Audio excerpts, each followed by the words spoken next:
বলতে হচ্ছে প্রথমত যেহেতু নেক্সাস ডিফেন্স এখানে এক্স আর্মি অফিসাররা অনেকে আছেন এবং আপনাদের প্রোগ্রামে সাধারণত আর্মি অথবা বাংলাদেশের যে স্বাভাবিকভাবেই সামরিক বাহিনী তারা বেশি ফোকাস রাখবেন, সুতরাং বরাবরের মতো আরো কিছু ঝুঁকি নিয়েই কয়েকটা কথা আপনাদের সাথে বলা দরকার। সেটা হলো সম্ভবত এই যে 30শে জুন এই পর্যন্ত হলো গুম কমিশনের একটা মেয়াদ আছে, যারা গুম কমিশনের যে তাদের রিপোর্টগুলো জমা দেওয়ার কথা, এবং গুম কমিশন তাদের প্রথম কিস্তির রিপোর্ট সম্ভবত প্রধান উপদেষ্টার কাছে হস্তান্তর করেছেন। একটুখানি আপডেট, পিলখানা যে কমিশনটা, এই কমিশনটার একটু সময় বাড়ানো হয়েছে। এরপর সেটার চূড়ান্ত প্রতিবেদন জনসম্মুখে আসবে কিনা আমরা সেটা জানি না। ভয়াবহ ব্যাপার হলো গুম কমিশনকে বরং বিভিন্নভাবে প্রেসার দেওয়া হচ্ছে যাতে গুম কমিশন 30শে জুনের মধ্যে তাদের কাজ শেষ করে বাড়ি ফিরে যায়। তাদের কাজ শেষ করার জন্য যদি আরো সময় দরকার হয় সেটা রাষ্ট্রেরই কোনো তরফে কেউ কেউ দিতে চাচ্ছে না। এর কারণ আমরা খুব ভালো করে বুঝি যে গুম কমিশন যদি রিপোর্টটা চূড়ান্তভাবে প্রকাশিত হয় তাহলে তা কারা শত শত মানুষকে গুম করেছে এর সাথে প্রথম যে নামগুলো আসবে সেগুলো আর্মির বাইরে কেউ না, এটা বোঝার জন্য রাষ্ট্রবিজ্ঞানী হওয়ার দরকার পড়ে না। দ্বিতীয়ত হচ্ছে পিলখানা কমিশনে তো আমরা ইনফরমালি, হ্যাঁ এটা আমাদেরকে কমিশনের সদস্যরা বলছে না বা তারা প্রফেশনালিজমের জায়গা থেকে বলবেও না, কিন্তু এখানে যারা সাক্ষী দিয়েছেন তাদের অনেকের তরফে আমরা জানি এখানে এমন লোক আছেন পিলখানা কমিশনের পুরো রিপোর্ট যদি প্রকাশিত হয় তাহলে আর্মিতে এখনো এমনও অনেক যারা উপরে বসে সুদের সর খাচ্ছেন এবং বিপ্লবের ফায়দা নিচ্ছেন, তাদের চাকরি তো দূরের কথা, তাদের হারগুলো থাকে কিনা আইনের কায়দার মধ্যে সেটাও সন্দেহের ব্যাপার। সুতরাং পিলখানা কমিশনের রিপোর্ট, গুম কমিশনের রিপোর্ট, এগুলোকে যত দ্রুত পারা যায় ফোকাস সরিয়ে এমন একটা কিছু দাঁড় করিয়ে ফেলতে হবে যাতে ঠিক আগের একটা বন্দোবস্তে চলে যাওয়া যায়। আর এইটার জন্য যেটা এখন মুশকিল হলো, আপনি সংস্কারের কথা বললেই, আপনি বিচারের কথা বললেই আপনাকে এমন ভাবে দাঁড় করানো হবে যেন আপনি নির্বাচন চান না। আর এই কথাটা তো এটাও সত্য, আমাদের এখানের মধ্যে অনেকে হয়তো বুঝে বলেন না বুঝে বলেন, আমি এটা শতভাগ দায়িত্ব নিয়ে বলি, কোনো কালে অনির্বাচিত সরকার কোনো ভালো সরকার নয়। নির্বাচিত সরকারই আমাদের লাগবে, কিন্তু সেই নির্বাচনটা যে আবারও আগের মতো দিনের ভোট রাতে হবে না, গ্রামে গঞ্জে লক্ষ লক্ষ ব্যালট বাক্স ভর্তি হয়ে যাবে না, যে যার বাসায় নিয়ে আটকাবে না, এই গ্যারান্টিটা কি দেবে? আমি আপনাদেরকে খুব খুললা একটা কথা বলে ফেলি, আমরা ইতিমধ্যে দেখে বাংলাদেশের সব থেকে বড় রাজনৈতিক দল তারা অলমোস্ট বাংলাদেশ সেনাবাহিনীর মুখপাত্র হয়ে উঠেছেন, মানে তারা যেটা বলতে পারেন না সেটা তাদেরকে দিয়ে বলান।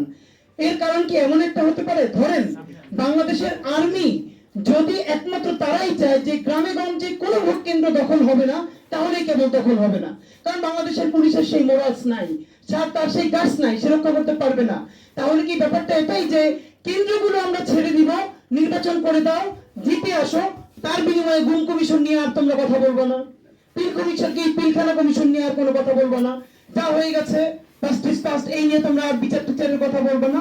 মুশকিলটা হলো যাদেরকে দিয়ে আমরা ভূত ছাড়াতে চাই এই সরকারের মধ্যে কি ভূত নাই? এবং আমাদের যে ছাত্র ভাইয়েরা, ধরেন আমি বিএনপির কথা বলি, জামাত ইসলামীর কথা বলি, অপরাপর অন্য সকল রাজনৈতিক দলের কথা বলি, এরা পারে নাই বলেই, আই রিপিট, এরা ব্যর্থ, এরা পারে নাই বলেই তিনটে ইলেকশন এভাবে হয়ে যেতে পেরেছে। তো এদের শত শত ভুল নিয়ে কথা বলে কোনো লাভ নাই, কারণ এরা তো পারে নাই। কিন্তু যাদের কারণে পেরেছিল, এই যে আমরা ছাত্র জনতা বলি, ছাত্র জনতা কি দুধের ধোয়া? আমরা কি দুধের ধোয়া? মানে যেসব ছেলে মেয়ে আজ থেকে 10 মাস আগে 250-300 টাকার টি শার্ট পরতো, কাউকে ছোট করে বলছি না, আমার লাইফ আমাকে বুঝতে হবে, এখন সে যদি সারাদিন মার্সিডিজ বেঞ্জ নিয়ে ঘোরে, সে ব্র্যান্ডেড টি শার্ট ছাড়া পরে না। আমার ফোনটা আইফোন হলে তো আমার আপনার জিজ্ঞেস করতে পারতে হবে যে তুমি ইউনিভার্সিটিতে স্যালারি পাও এই কয় টাকা, তোমার বাসা ভাড়া এই কয় টাকা, তোমার আইফোন দিছে কে? যদি কেউ মাগনাও দিয়ে থাকে তাহলে সেইটা আমাকে কোন কারণে দিচ্ছে, এটা তো আমাকে আপনাদের জিজ্ঞেস করতে হবে। আপনারা কি আমাদের সেই ছাত্রদেরকে জিজ্ঞেস করি? মুশকিলটা হলো যাদেরকে দিয়ে বিপ্লব করবেন তারাও আসন বিন্যাস নিয়ে ব্যস্ত আছে। মানে আমি সেই পর্যন্ত বিচার চাইবো যতক্ষণ না পর্যন্ত আমার প্রত্যাশিত এই কয়টা আসন আমাকে না দিবা। আমরা এই মুখ দল থেকে এই কয়টা আসন চাইছি এবং এই আসন চাইছি, যদি দিয়ে দাও তাহলে আর বিচার নিয়ে কোনো কথা নাই, তাহলে আর কোনো সংস্কার নিয়ে কথা নাই। আর যখনই তোমার সাথে আমার মীমাংসা হবে না, বিএনপির সাথে আমার ভোট নিয়ে ঝামেলা হয়ে যাবে, তখনই আবার বলবো বিচার। এর মানে বাংলাদেশের মানুষের নসিব খারাপ, কপাল খারাপ যে এরকম অভূতপূর্ব একটা অভ্যুত্থান করবার পরে তাকে ট্রাস্ট করবার মতো 18 কোটি মানুষের মধ্যে একটা মানুষ নাই।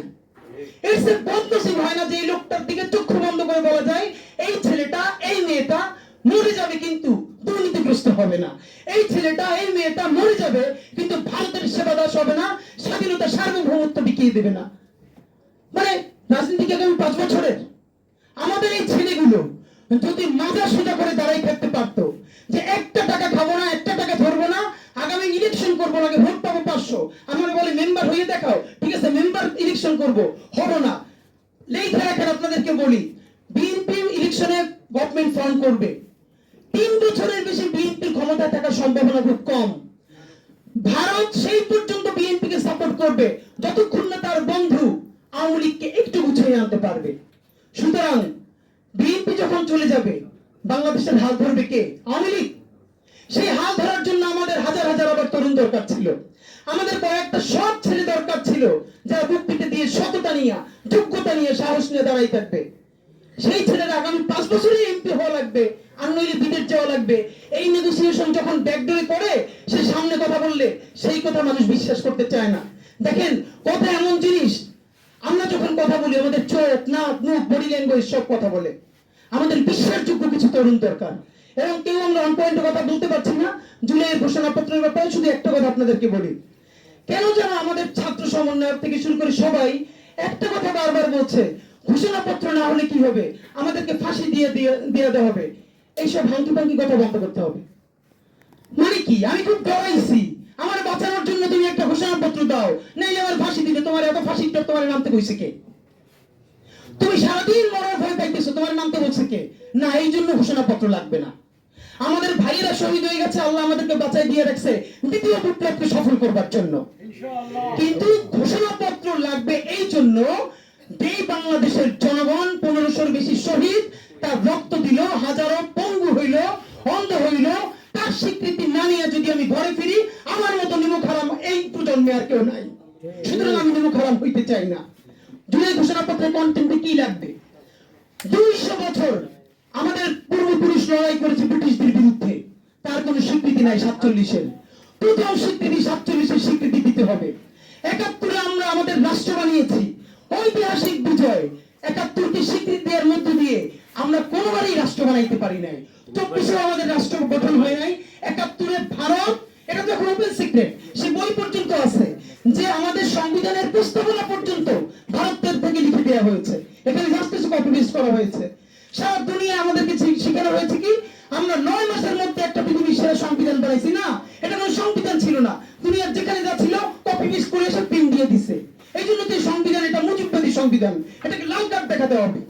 সুতরাং আমাদের জুলাই ঘোষণাপত্রে 47 লাগবে, 71 লাগবে। 24-এর শহীদদেরকে জাতির শ্রেষ্ঠ সন্তান হিসেবে ঘোষণা দিতে হবে। আমাদের যারা আহত আছে তাদেরকে নিয়ে রাজনৈতিক দলের কি প্রস্তাবনা সেটা জানতে হবে। আমি আপনাদেরকে শুধু বলতে চাই, ইনকিলাব মঞ্চ আগামী সোমবার জুলাই ঘোষণাপত্রের খসড়া জনগণের তরফ থেকে উপস্থাপন করবে ইনশাআল্লাহ। আপনারা অনেকে জানেন সেই দিন আর কারো নাম ধরে অথবা কারো মুখের দিকে তাকায় না, আবারও আমরা রাজপথে নামবো এই সরকারের আমলে অতি দ্রুত। আপনারা জানেন আগামী 25শে জুন জুলাই ঘোষণাপত্রের তারিখ শেষ হয়ে যাবে, 30 কার্য দিবস। কোন মিটিং কোথায়? একটা তো মিটিং হচ্ছে না। এবং আমরা সবাই মিলে রাজনৈতিক দলগুলোর উপরে চাপে এই যে সরকারকে চাপিয়ে দিচ্ছে রাজনৈতিক দল। কি করবে? দেশে সংস্কার কেন করে না? কেন সংস্কারের চাপ দাও এই সরকারের উপর, আর যখনই তোমারে আমরা বলি যে তোমরা আন্দোলন করো না, তখনই বই খাতা নিয়ে লাভ দিয়ে পড়ো, না না না আমরা আন্দোলন করছি তো। মানে আন্দোলন করছি তো, এটা স্টিক নিবা, মালিকানা নিবা, কিন্তু সংস্কারের মালিকানা নিবা না। এইরকম কোন ধরনের বোঝাপড়া ছাড়া প্রয়োজনে আমরা বাংলাদেশের জনগণ নির্বাচনকে প্রতিরোধ করবার জন্য, কোন নির্বাচন? বিচার ছাড়া, মৌলিক সংস্কার ছাড়া বাংলাদেশে কোন সেবা দাসের নির্বাচন হতে দেওয়া যাবে না।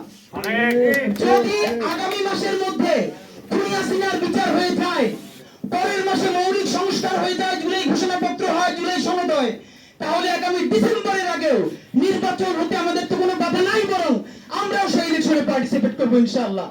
সেই পর্যন্ত জুলাই ঘোষণাপত্রের আওয়াজ জারি রাখতে হবে। বাংলাদেশ জিন্দাবাদ।